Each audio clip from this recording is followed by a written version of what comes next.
of it is just generic stuff. You know, how do you form teams, how do you make them work nicely together, etc., etc. And that's all fine. However, a lot of that stuff in terms of innovation management is either not relevant or worse, counterproductive. Because the end game is not to form a team that lives harmoniously forever in a business. It's to stimulate or to execute or to generate innovation. And so we need to do things slightly differently. Yeah? So we're not talking today about general, how do you form a nice team, you know, the Belbin stuff and all that sort of thing. We're saying, how do you make a team or form a team or develop a team that would either stimulate or implement innovation? And that's a very different question or challenge. Yeah? Okay, so from our perspective, a lot of conventional team stuff is actually counterproductive for some of the reasons that we already discussed. So one is that the groups, because they start to work together on projects, because they start to socialise, okay, you get so-called groupthink. They start to sort of have less challenge, less diverse viewpoints, and therefore less innovative. Okay, so for the purpose of innovation, you know, there's a sort of sell-by date. There's a sort of, if you like, the clock is ticking. Okay, so they're not. The idea is not to develop stable teams that will work for the next 3 or 4 years together nicely, but to get teams that will perform in terms of innovation. That's our goal here. So we have to guard against those sort of things happening. Siege mentality are groups defining themselves internally, what they want to do, and are often antagonistic to the broader organisation. And that's different to groupthink. Groupthink is more about synchronisation, becoming less diverse, less antagonistic.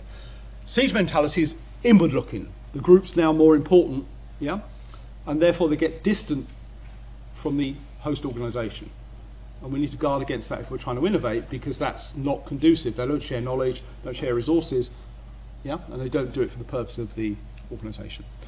And the last one is sort of overlaps both of those, is this idea that the sort of social system overtakes, in this case, the task orientation of trying to innovate in some way. Okay? So we're saying that not all teams are equal, and a lot of teams don't work for innovation management. Okay? Okay, yeah, I think we've said a lot of that stuff. So positive things on the left, the usual stuff. More negative ones, social groupthink, yeah, done that. Individuals, dominant, blah, blah, blah. Yeah, okay, so they're not a cure-all. There's certain types of team composition that work better for the purpose of innovation. Okay, so one, we've spoken about cross-functional teams briefly. Cross-functional teams are really central to innovation management. Okay, so they are, for the last 40 or 50 years, the gold standard. The flip side, the problem is, you know, cross-functional teams are very inefficient use of rare resources. So a cross-functional team typically have 1 or 2 people from all the key functional groups, you know, R&D, manufacturing, maybe somebody from finance, marketing, and such like. So the, you know, groups that represent different functions. Now, whilst those guys are in that group or team, okay, they're not doing other stuff.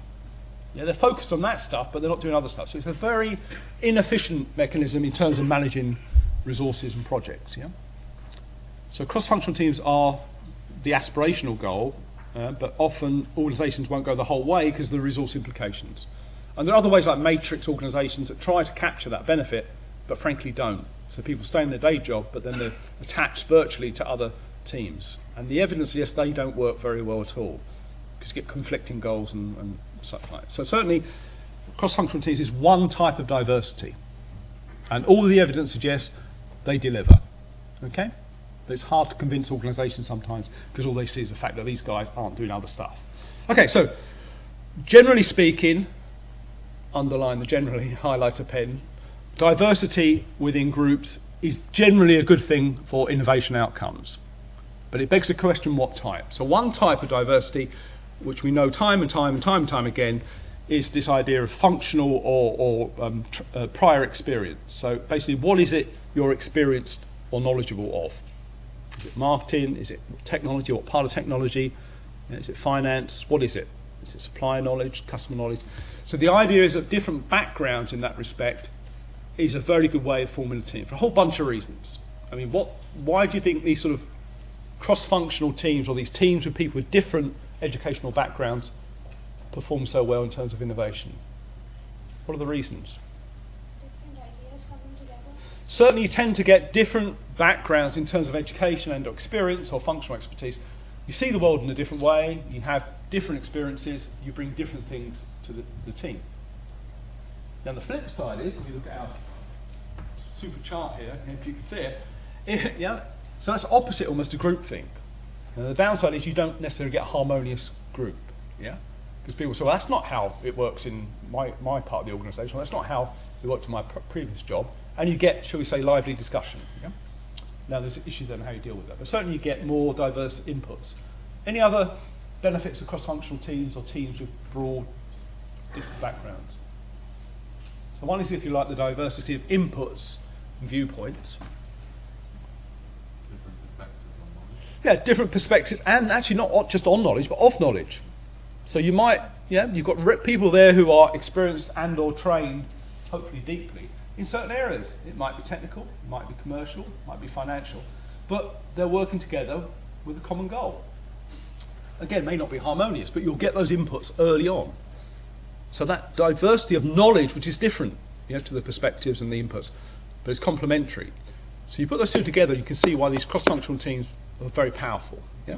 But I repeat, companies, not just companies, organisations are reluctant to do it because they don't want to put their rare talent, you know, on a particular project for any length of time because they're not working on a whole range of other things. Yeah? And that's problematic. In this particular study, but again, they're reinforced elsewhere, so that's quite that. Gender is a bit of a tricky one for a whole host of reasons. You tend to get mixed gender groups outperform unigender group. Unigender, is that the right expression? I don't know. Single gender, I don't know what it is. Anyway, okay.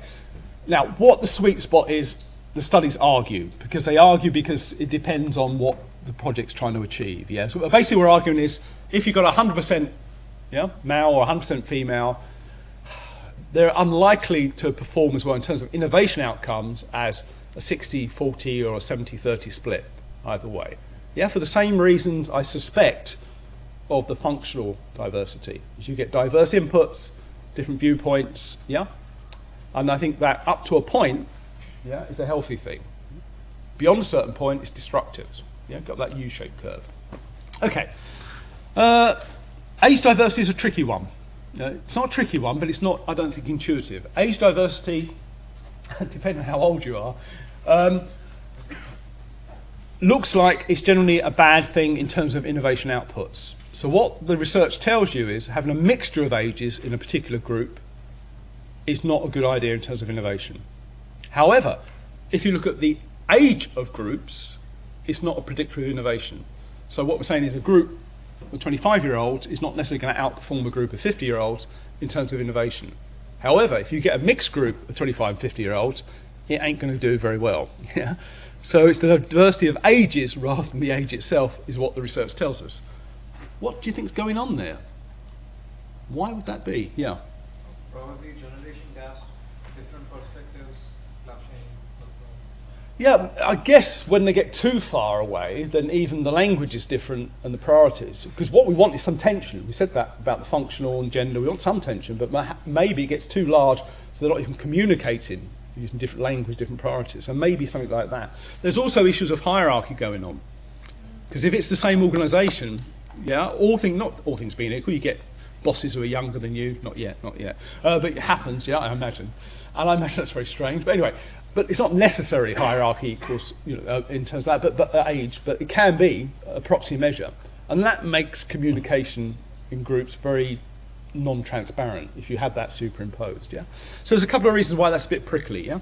And the last one is, again, this is difficult to study because it's very, very sort of contentious. But the studies I've seen suggest it has no effect. So be careful when people talk about diversity and innovation. Say, yeah, sure. But the research tells us it's educational background, functional experience, gender up to a point. Yeah. Age, diversity is a negative factor, and most of the studies suggest an ethnic mix has no positive or negative effect. Yeah. So the headline is more about function, more about different educational backgrounds, with a mixture of gender in there. Yeah? Okay. I repeat, for the purpose of innovation, not for a happy, harmonious group, but for something that's likely to innovate. Okay? It's a different thing. Okay.